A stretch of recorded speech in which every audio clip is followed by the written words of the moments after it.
If AI took your job tomorrow, who would you still be? Sit with that for a second. Not what would you do, not how would you explain it to people, not what would happen to your LinkedIn headline. Who would you still be? Because that question is at the center of this whole video right now. A lot of people are scared, and honestly, that makes sense. AI is moving fast. Jobs are changing. Whole industries feel shaky. People are hearing words like automation, layoffs, replacement, disruption, and their nervous systems are lighting up. So today, I want to do something different. I don't want to sell you fake optimism. I don't want to tell you everything will magically work out. And I definitely don't want to throw a bunch of robotic business language at you while you're already stressed. I want to give you something more useful. I want to show you how happiness can survive, even if the next 2 years get weird. Even if AI creates real uncertainty, even if work becomes less stable than it used to be, because happiness is not just a reward for when life finally behaves. It can become a way you move through unstable times. And if you learn that, you become much harder to break.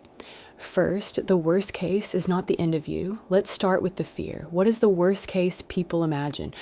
Maybe it sounds like this. My job changes so fast, I cannot keep up. My income drops. My skills feel old. Other people seem to adapt faster than I do. I feel left behind. I lose confidence. That's the nightmare loop. And here is the dangerous part. For a lot of people, the fear is not really just about money. It's about identity. If I'm not useful, am I still valuable? If my role disappears, who am I? If the world no longer rewards the thing I built my life around, what happens to me? That's the real pain. And this is where we need to separate two things: your job and your sense of self. Your job matters. Of course it does. Money matters. Stability matters.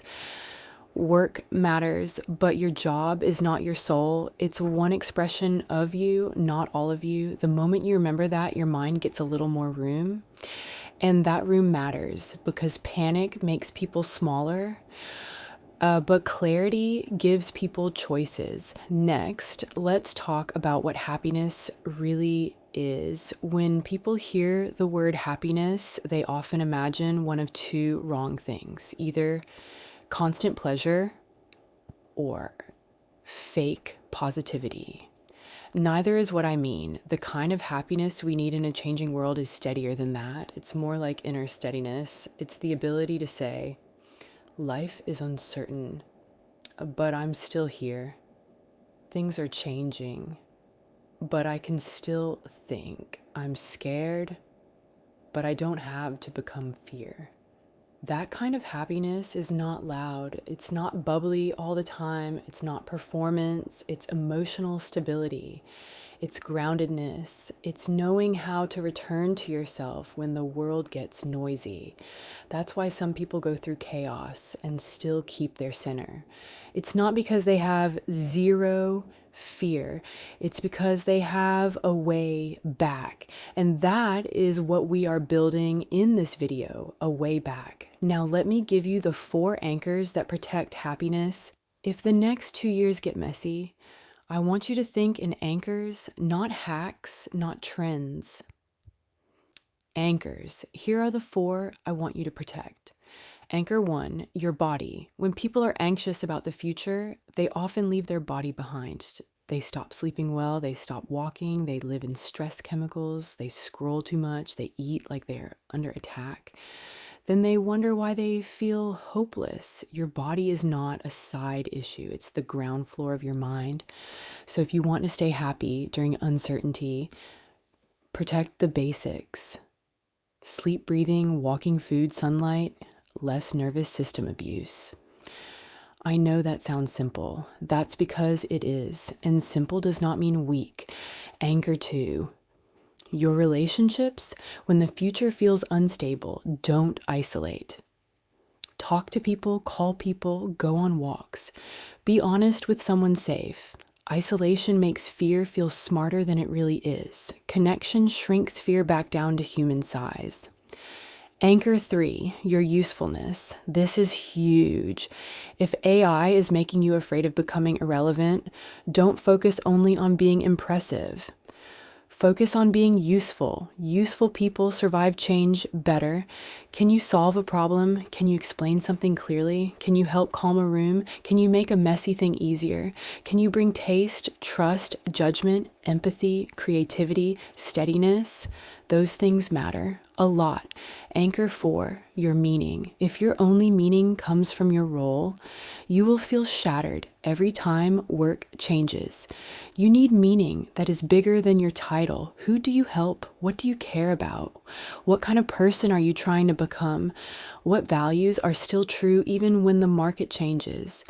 Those are deeper roots, and deeper roots help people survive storms.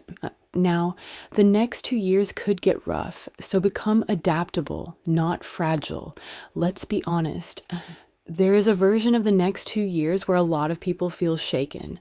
Some jobs will disappear, some jobs will get cheaper. Some people will be asked to do more with less, some people will panic and freeze. But there is also another truth. New problems create new needs, and new needs create new openings. Every time the world changes, some people break, and some people become more valuable. What is usually the difference? Not IQ, not luck alone, not even talent by itself. It's adaptability. Can you learn? Can you stay calm long enough to think? Can you try something before it feels perfect? Can you let an old identity die without dying with it? That's the real game. So if you want to prepare for uncertainty, stop telling yourself, I need to predict everything. Instead, tell yourself, I need to become someone who can adapt. That mindset changes everything because prediction is fragile. Adaptability is durable. Section 5, a simple anti-panic plan for AI fear. Here's what I want you to do when AI fear spikes. Do not just sit there absorbing doom. Use this 4-step reset. Step 1, calm your body first. Before you solve your life, regulate your state. Take one slow breath in, take a longer breath out. Do that a few times. Put your feet on the floor, lift your eyes, unclench your jaw. You don't need enlightenment. You need enough calm to think clearly. Step 2, name the real fear, not the giant, blurry fear, the real one. What exactly am I afraid of? Losing income, looking stupid, falling behind, not knowing what to learn, having to start over. Specific fear is easier to work with than vague dread. Step 3, shrink the time horizon. Do not try to solve the next 10 years when you are panicking. Ask, what is the next helpful move this week? Not forever, this week. That question can save you. Step 4, do one useful thing immediately. Update a skill, watch a tutorial, clean your resume, message someone in your network, try a tool, practice a workflow. Write down 3 ways your current strengths still matter. Action is medicine, not random action, useful action. Here's the good news. Human traits will matter even more. One of the strangest mistakes people make when technology speeds up is this.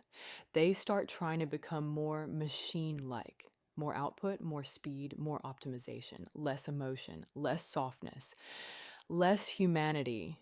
But the more machine-like the world becomes, the more valuable real humanity can become.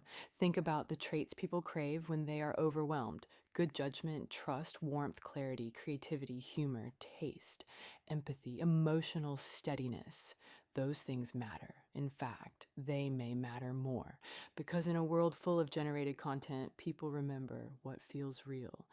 In a world full of noise, people trust what feels clear. In a world full of speed, people value what feels human. So don't make the mistake of thinking your humanity is the weak part. It may be the edge. So what might thriving actually look like? Thriving in the age of AI may not look like what people imagine. It may not mean one perfect lifelong job. It may not mean certainty. It may not mean clean linear success. It may look more like this. You become emotionally stronger. You learn faster. You stop tying your worth to one role. You build multiple ways to be useful. You become better with people. You trust yourself more. You panic less often. You recover faster. That's real growth. And if you have that, you are not weak in a changing world. You are dangerous in the best possible way. because you don't need perfect conditions to keep moving. Section 8, a 7-day happiness reset for uncertain times. Let's end with something simple and real. For the next 7 days, do this. Day 1, cut your doom intake in half. Day 2, take a long walk with no phone for at least part of it. Day 3, write down 3 human strengths you have that no algorithm can fully replace. Day 4, reach out to one person and have a real conversation. Day 5, learn one tiny useful AI-related skill without pressuring yourself to become an expert overnight. Day 6, do one thing that makes you feel like a person again, not just a worker. Day 7, write this sentence. Even if the world changes, I can still become someone strong, useful, calm, and kind. That sentence matters because the goal is not to become fearless. The goal is to become stable enough that fear does not run your whole life. And here is the final thought. The next 2 years may be bumpy. I think that is real. But uncertainty does not automatically destroy happiness. What destroys happiness is when we abandon ourselves inside uncertainty. So don't do that. Protect your body. Protect your relationships, protect your meaning, protect your usefulness, stay human, stay flexible, stay awake. And remember, you are bigger than your current job. You are bigger than one market shift. You are bigger than one wave of technology. If this helped, share it with someone who has been quietly stressed about AI and the future. And if you want more practical self-help that actually helps you stay steady in real life, stay